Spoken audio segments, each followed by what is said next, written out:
Hello guys, मेरा नाम है हिमांशु और आप देख रहे हैं रेसल अलर्ट। सो गाइस, जैसा कि पॉल हेमन का रिटर्न तो हो ही चुका है एंड अपने साथ वो वापस लेकर आए हैं सीएम पंक को, जो कि Roman Reigns and OG blood line का साथ देने वाले हैं survivor series war games match में। बट आखिर सेथ रॉलिंस क्यों नहीं आए स्मैकडाउन में इस new blood line and Bronson read से अपना बदला लेने के लिए? क्या इसके पीछे सीएम पंक का ही हाथ है? उसके बारे में मैं आप सबको बताना चाहता हूँ, लेकिन इससे पहले मैं आप सबको पूरे WWE के लैंडस्केप चेंज होने के बारे में बताना चाहता हूँ। इसके अलावा स्मैकडाउन के बाद हमें CM Punk and OG blood line के बीच क्या कुछ देखने को मिला। सो गाइस, सबसे पहले हम स्मैकडाउन के ऑफर के बारे में कर लेते हैं बात। तो जैसा कि इस वीक के स्मैकडाउन के स्टार्टिंग में ही इस न्यू ब्लड लाइन ने आकर ये बोल दिया था कि अब रोमन रेंस और उसकी ब्लड लाइन कुछ नहीं कर सकता, उसके पास एक ही ऑप्शन है और वो है सरेंडर करना। जिसकी वजह से उन्होंने शो के एंड में रोमन रेंस एंड उनकी ब्लड लाइन को बुलाया था रिंग में। और बैक स्टेज से हमें पता चलता है कि ओजी ब्लड लाइन के पास कोई भी प्लान नहीं है एंड रोमन रेंस ने ये कहा, हम चारों ही काफी है उन लोगों के लिए, अगर हम मरेंगे तो साथ में ही मरेंगे, जिएंगे तो साथ में ही जिएंगे। लेकिन जब सैमी ज़ेन ने सेथ रॉलिंस और कोडी रोड्स की हेल्प लेने की बात की, देन रोमन रेंस ने साफ कर दिया मना।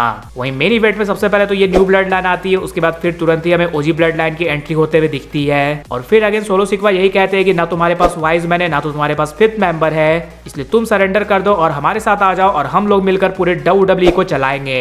एंड वो रोमन रेंस को जैसे ही माइक देते हैं और रोमन रेंस कुछ बोले, उससे पहले हमें सुनने को मिलता है लेडीज एंड जेंटलमैन, और क्राउड हो जाती है पागल, because wise man Paul Heyman का हमें देखने को मिल जाता है रिटर्न। वो अगर बोलते हैं, मैं जानता हूँ MSG में मैं टेबल पर गिरा था, बट इसकी वजह से मेरी मैथ इतनी भी ऑफ नहीं हुई, बिकॉज सर्वाइवर सीरीज में 4 वर्सेस 5 नहीं बल्कि 5 वर्सेस 5 होने वाला है। एंड वो टाइटन ट्रॉन की तरफ अपना फिंगर दिखाते, तभी हमें वहां से निकल कर आते हुए दिखते हैं CM Punk. And CM Punk आने के बाद ज्यादा टाइम वेस्ट नहीं करते, वो और ओजी ब्लड लाइन मिलकर इस न्यू ब्लड लाइन पर करने लगते हैं अटैक। और जब Roman Reigns and CM Punk आमने सामने आते हैं, देन फिर टामा टोंगा एंड टांगा लोआ उन पर अटैक करने की कोशिश करते हैं, बट एक तरफ से रोमन रेंस स्पीयर लगाते हैं और दूसरी तरफ से सीएम पंक GTS। उसके बाद Roman Reigns and CM Punk आमने सामने आते हैं और उनके बीच में खड़े रहते हैं पॉल हेमन।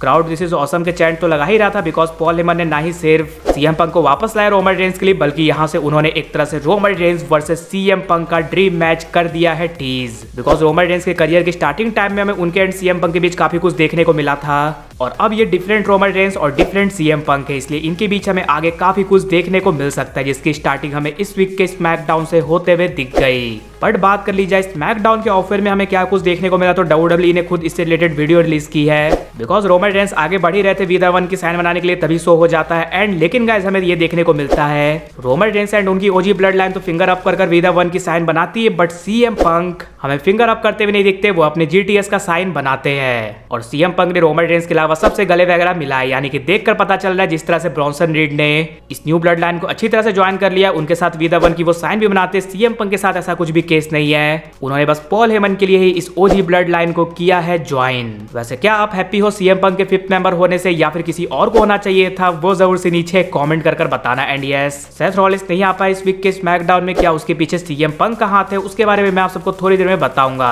बट इससे पहले बात कर ली जाए कि WWE का लैंडस्केप किस तरह से होने वाला है पूरी तरह से चेंज। सो हम सभी को पता है जनवरी में मंडे नाइट रॉ आने वाली है नेटफ्लिक्स पर, और हम सभी इसे मजे से ले रहे थे, यानी कि हम सभी को लग रहा था ये चीज तो भाई यूएसए में होने वाली है, इंडिया में जैसे WWE आती है वैसे आती रहेगी। लेकिन गाइस, आप सबको बता दूं, WWE इंडिया ने नेटफ्लिक्स इंडिया के साथ कोलैबोरेशन वाली पोस्ट डालकर ये थिंग बता दिया है कि नेटफ्लिक्स पर हमें 2025 में आते हुए दिखने वाली है WWE। और जहां तक मुझे समझ में आ रहा है, ये चीज ईयर की स्टार्टिंग से तो नहीं होने वाली, लेकिन हाँ 2025 में ही WWE एंड सोनी का डील खत्म होने वाला है, जिसके बाद सोनी के साथ WWE साइन नहीं करने वाली, बल्कि नेटफ्लिक्स इंडिया के साथ वो करने वाली है साइन। और पॉसिबली सिर्फ रॉ ही नहीं, बल्कि रॉ, स्मैकडाउन एंड सारे पेपर व्यूज हमें नेटफ्लिक्स पर ही देखने को मिलेंगे इंडिया में। वैसे अगर WWE पूरी तरह से इंडिया में चली जाती है नेटफ्लिक्स पर, तो क्या अब WWE देखोगे या फिर कर दोगे लीव? वो जरूर से नीचे कमेंट कर बताना। और अब फाइनली बात कर ली जाए कि आखिर सेथ रॉलिंस क्यों नहीं आए रोमन रेंस एंड उनकी ओजी ब्लड लाइन को ज्वाइन कर दे? क्या इसके पीछे सीएम पंक का है कुछ बड़ा हाथ? तो जैसा कि आप सब जानते हो, इस OG blood line versus new blood line की स्टोरी लाइन में हमें स्टार्टिंग से यही देखने को मिल रहा है